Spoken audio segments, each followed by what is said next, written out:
The Pop Culture Cafe Radio presents classic thrillers.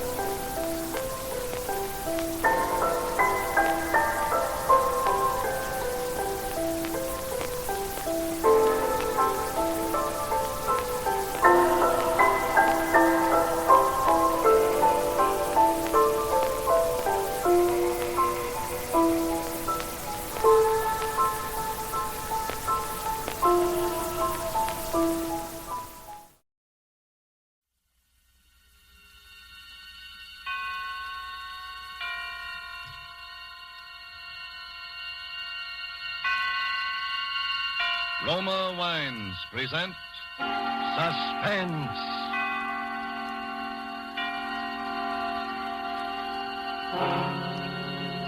Roma Wines, made in California for enjoyment throughout the world. Salud. Your health, senor. Roma Wines toast the world. The wine for your table is Roma Wine, made in California for enjoyment throughout the world.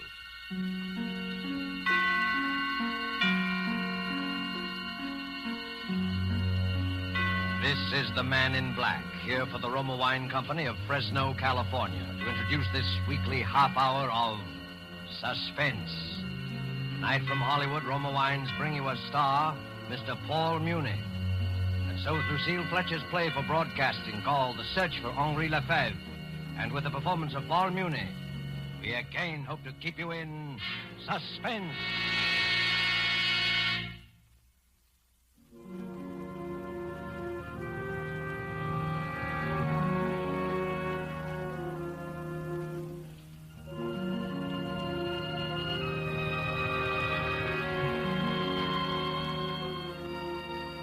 I had just set down the last note on paper.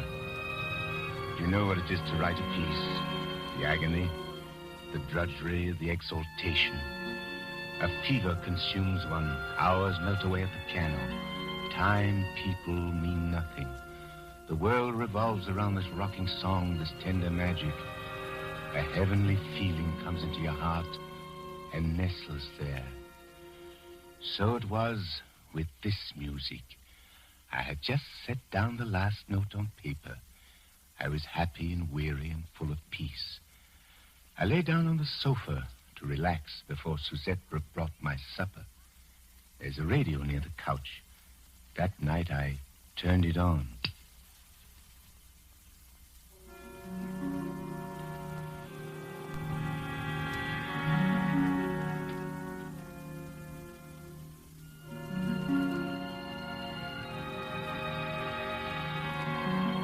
You know what it is to feel horror, true horror, the animal thing. I've seen horror many times grimacing at me out of the corner of my room, but this time it was upon me. It was in my brain. For that music on the radio playing now was the music I had just set down on paper. Suzette! Suzette! Yes, monsieur. Suzette, come here. Listen to this thing. You hear it, don't you? This is real music playing? Yes, Monsieur Flynn. The radio's playing real music. It is not an illusion, a hallucination of some kind in my own brain. No, Monsieur Flynn. It is real music. And very pretty. Pretty? What is the matter, monsieur? Is anything wrong? Don't you like it? Then we will turn it off. No. Leave it on. Leave it alone. Listen to it. Sit there beside the radio and I will get it for you. What, monsieur? My score! Look at it. Note for note. Even as they play, my tonality, the oboe solo. And I thought, it's a joke. A joke, an incredible joke. Oh, monsieur, I cannot read music. I do not understand. Perhaps someone in this building has heard me play.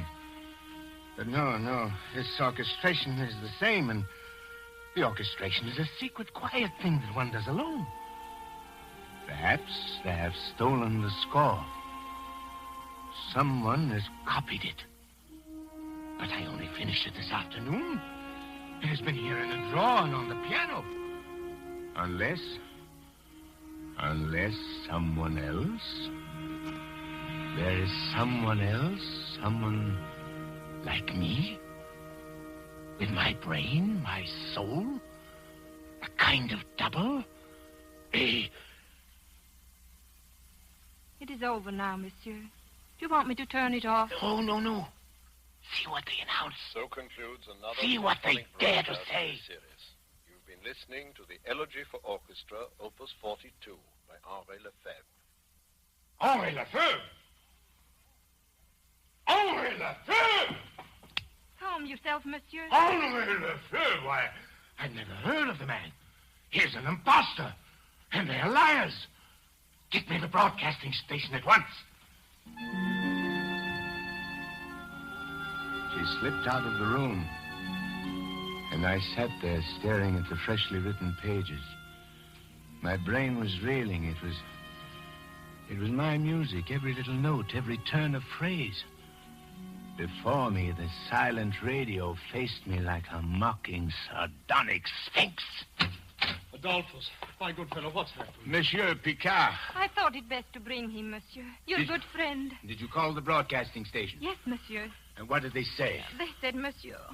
Oh, Monsieur Picard, I'm afraid... They said, Adolphus, that it was a piece by Henri LeFevere. An old piece, written nearly 15 years ago. What? Adolphus, dear boy, now try to be calm. Dear me, you composers are so temperamental. Sit down and try to analyze this thing from a mental viewpoint. 15 years ago? But I finished it today. The brain is such a queer thing, Adolphus. And a musician's brain, that is still a puzzle to us scientists. 10 years ago, perhaps even 15 years ago, you heard this piece somewhere.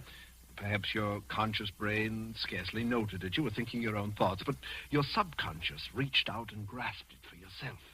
And now, 15 years later... What are you trying to say, Monsieur Picard? That this piece is not mine? That I stole it from this imposter? No, I assure you, my dear Adolphus, you've always been utterly original. I wrote that piece myself, do you hear? I tore it out bit by bit from my own creative imagination. If I had remembered it, even my own subconscious, would it have come so hard? It would have flowed out like a dream. But I had to struggle. Look at these erasures and these cuts, this coda.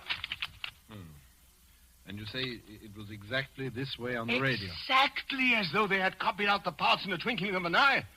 And an orchestra was reading my score. It's very strange. The man either stole my piece somehow, or else there was some terrible coincidence. Some simultaneous crooked streak of identical inspiration that leaped across the world. Adolphus... Who is this Henri LeFevere? I should like to know him, to confront him face to face.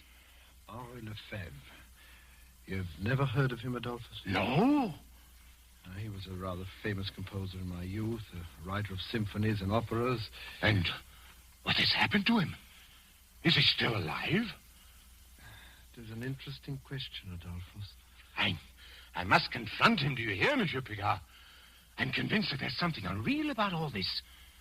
Fate has played me some trick.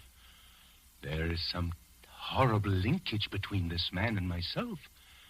Some string vibrating in his brain which has caused a like vibration in my own. I must find him. I must somehow break the spell. And supposing this Henri LeFevere is dead. Dead or alive, I must discover where this music came from. And what it meant to him.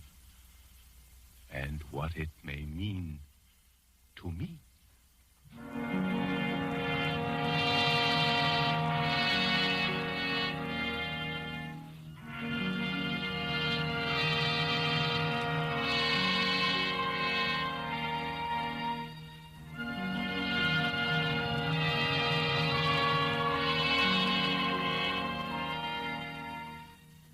Tonight, Roma Wines are bringing you as star Mr. Paul Muni, whom you've heard in the prologue to The Search for Henri LeFevere, tonight's study in Suspense.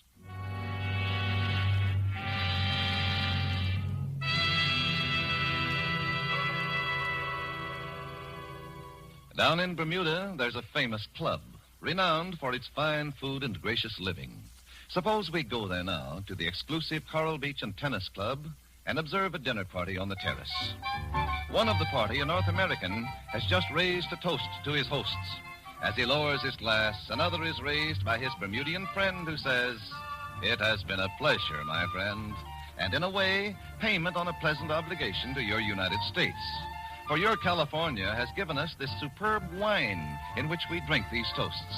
So delicate, so excellent in flavor and bouquet that we import it, your famous Roma wine. Yes, that is true, for in Roma wines you will find the uniform qualities which make a wine truly magnificent. A delicacy so delightful, many foreign lands know Roma wines as an expensive, special occasion treat. But for millions of Americans, Roma wines have long been a daily pleasure for greater enjoyment of meals, for delighting their guests. A pleasure which costs you only pennies a glass. For you do not pay high import duties nor expensive shipping charges to enjoy this delicacy, which brings you a combination of old-world winemaking skill plus Roma's modern testing and quality controls. No wonder, then, that Roma wines are America's largest-selling wines. Ask for R-O-M-A, Roma wines, made in California for enjoyment throughout the world. And now it is with pleasure that we bring back to our soundstage our star, Paul Muni, in The Search for Henri LeFevere, a tale well calculated to keep you in suspense.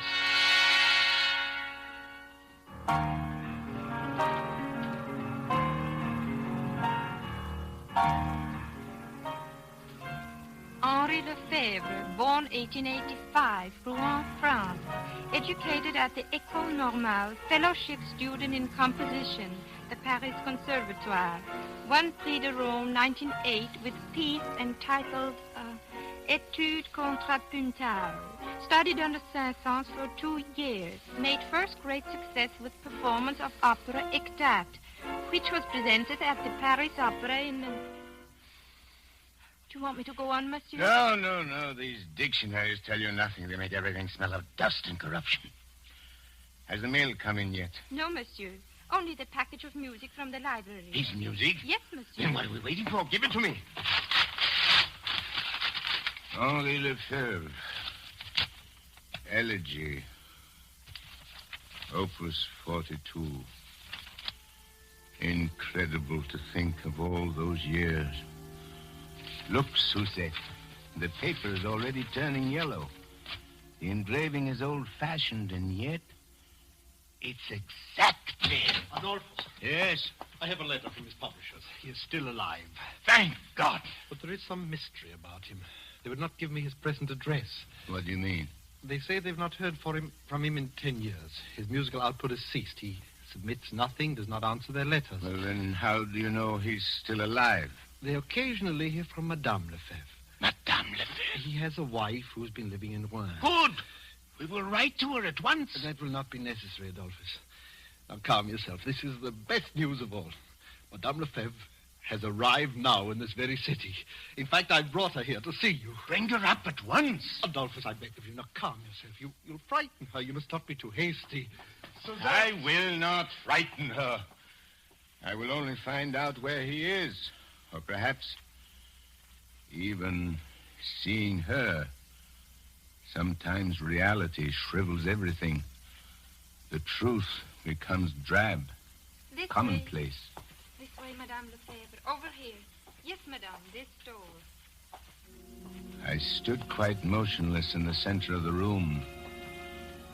A woman dressed in black confronted me across the waist of the polished floor. She was thin, middle-aged, a little stooped. Her pale eyes looked washed out with crying. Yet there was another look in them, a look of some drowned in monstrous terror. Monsieur Adolphus Flynn? Yes. I am Cécile LeFevre. I have heard that you are searching for my husband, Henri. Yes, madame. Why do you wish to see him, monsieur? Why do I wish to see him? You have not heard of my strange predicament, madame? No, I have heard nothing. I arrived in this country only today. You arrived alone? Yes. And your husband? My husband remained in Switzerland, monsieur. Switzerland? Yes, monsieur. He has lived there for many years. But why? I thought they said your home was Rouen. Rouen was my home, monsieur. My husband and I have been estranged for the last 10 years. Oh. But there is much I know about my husband's work. If it is about that you wish to know. 10 years? You have not seen him for 10 years? No, monsieur. You know his Opus 42, his Elegy for Orchestra? Yes, monsieur. When did he write it? About 15 years ago. Yes, I remember the piece well. I copied out the parts for him myself. Then you would know the music when you see it. Is this the piece, madame? Yes, monsieur. I wrote this music, madame, a month ago, out of my own head. Impossible, monsieur. Impossible, but I tell you it is so. How could it be? This is my husband's piece. I remember the night he wrote it. Hot midsummer night. The windows were open. We could hear the bells of Rouen ringing the hours. He could not sleep. Our little daughter had been crying. Your little daughter? Does this distress you, monsieur? No. Please go on. He wanted to call the piece Pavin for Louise, after our little daughter. But I wouldn't let him. It was too sad, I said, and I made him call it just Elegy. But he said it was her piece, and that he had been thinking of her crying all the time he set it down. It was as though all the sadness that was in his love for her had gone into the melody. But I still don't understand. I wrote this music out of beauty, out of spring, sunshine, and happiness. He could never understand why it was so popular. He didn't want to publish it. He hid it away, saying it was like a premonition. It had come to him like some hideous omen from another world. And he was right, monsieur. How do you mean? Our little daughter, Louise. She died a little while later. Madame LeFevere? Yes, monsieur. I beg your pardon for crying. I do not want to see your husband or hear this music ever again.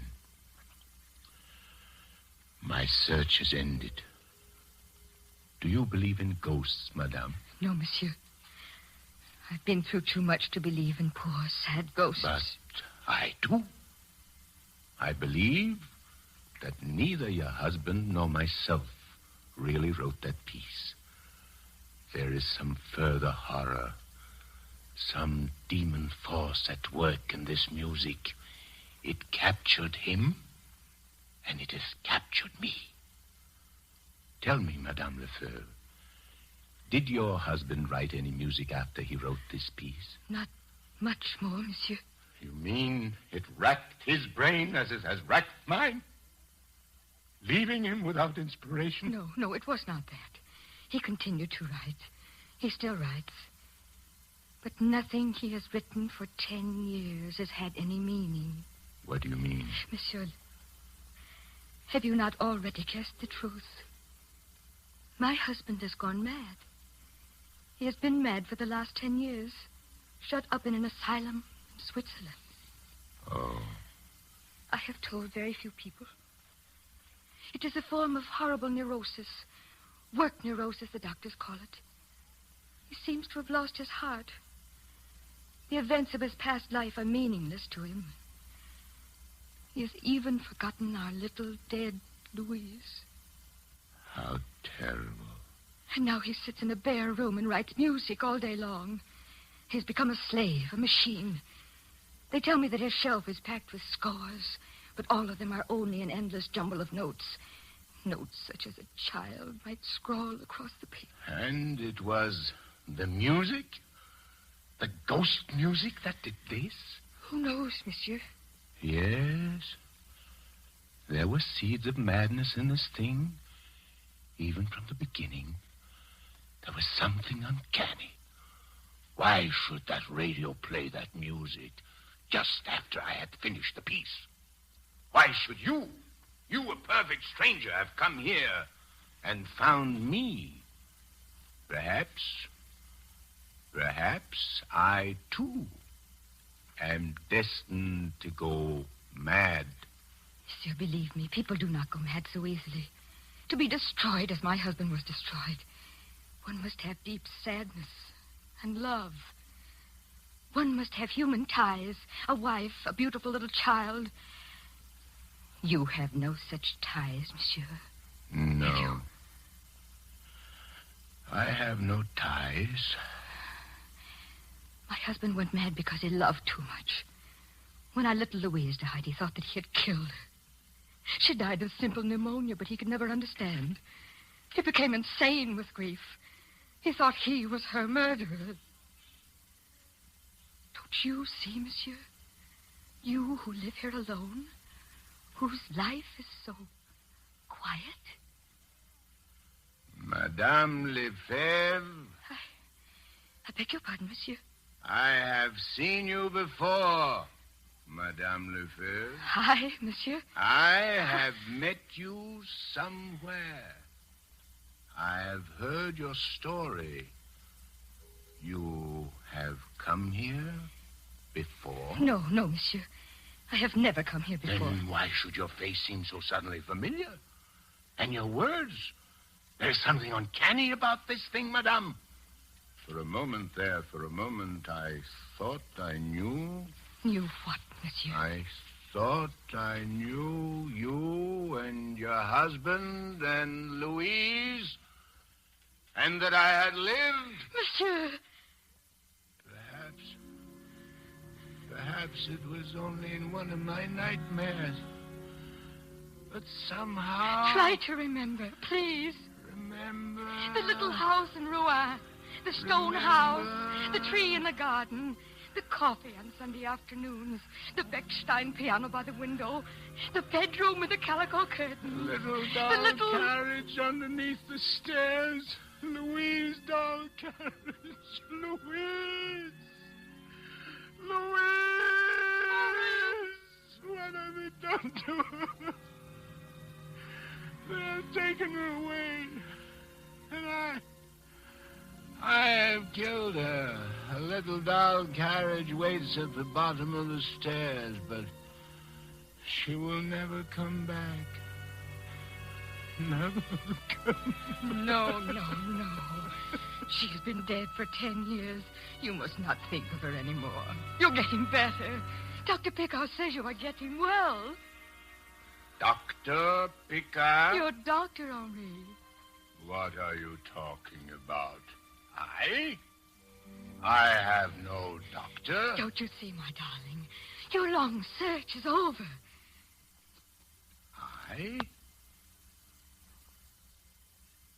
I am Henri LeFevere? Yes, darling. I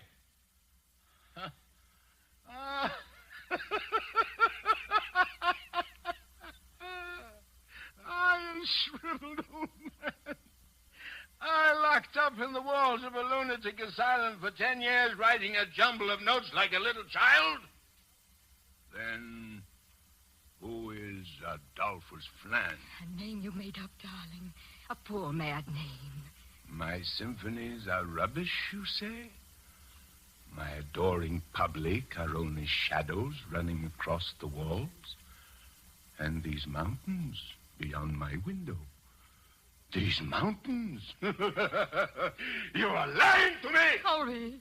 I tell you, my name is Adolphus Flan. Look, Henri, this room, these bare white walls, these bars across the window, this door one cannot open from the inside. For 10 years, Henri, for 10 years I have waited for a glimmer to come, for some little memory like that music. For 10 years I have prayed for you every day. For 10 years? While I sat here? I do not believe it. Dr. Pickard! Henri, my dear fellow. You call me Henri, too? I cannot tell you how happy I am, Madame LeFevre. The experiment has worked beyond our fondest hopes. I've been listening to every word, and you've handled it exactly Monsieur right. Picard, am I Henri LeFevre? Yes. I have been mad for 10 years. You have deceived me for 10 years. I am not Adolphus Flame. Oh, Henri, if you could have known how my heart beat when Dr. Picard first telephoned. And now... Naturally. My poor fellow. It must be a terrible shock. After 10 years, one cannot be cured overnight. Rest, much rest will be necessary, and many little talks. But you will see, in a few months, we may hope for something quite remarkable, Monsieur and Madame LeFevre.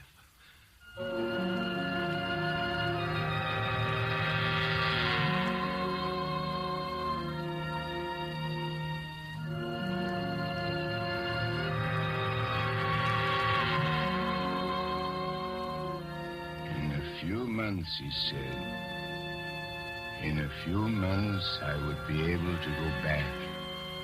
I would take up the threads of my own life as Henri LeFevre. I'm still here in this room with its bare white walls and its door that locks from the outside. I'm still here, although I know now for sure that my name is Henri LeFevre. A sadness is in my heart, an unutterable pain that I can never conquer. War has come back. The stone house, the little doll carriage underneath the stairs. And my arms ache with longing for a little dead child with long honey-colored hair. There's no music in me now, no music save that one tune which sings in my head all day long, my pavane for Louise. If I could only get it out of my mind, I might be able to work again. I might be happy as I once was happy. I might look out of my window and find a symphony in the sunset on the mountains. That is why I will not go back. I will not leave this room until I find him again. Until I find Adolphus Fleur.